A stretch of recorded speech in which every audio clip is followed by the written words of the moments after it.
ದಸರಾ ಅಂತಂದ್ರೆ ದಸರಾದ ಆಚರಣೆ ಮಾತ್ರ ಅಲ್ಲ, ಅಂಬಾರಿ ಹೊರುವಂತಹ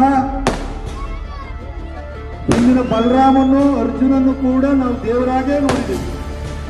ಹಾಗೆ ಅರ್ಜುನ ತೀರ್ಕೊಂಡಾಗ ಏನೋ ಸಕಲೇಶ್ವರದಲ್ಲಿ ಆನೆ ಹಣಿಲಿಕ್ಕೆ ಅಂತ ಹೋಗಿ ಅದು ತಿವಿದು ತೀರ್ಕೊಂಡಾಗ ಮೈಸೂರಿನಲ್ಲಿ ಎಲ್ಲರಿಗೂ ಒಂದು ದುಃಖ ಆಗಿತ್ತು, ನೋವಾಗಿತ್ತು.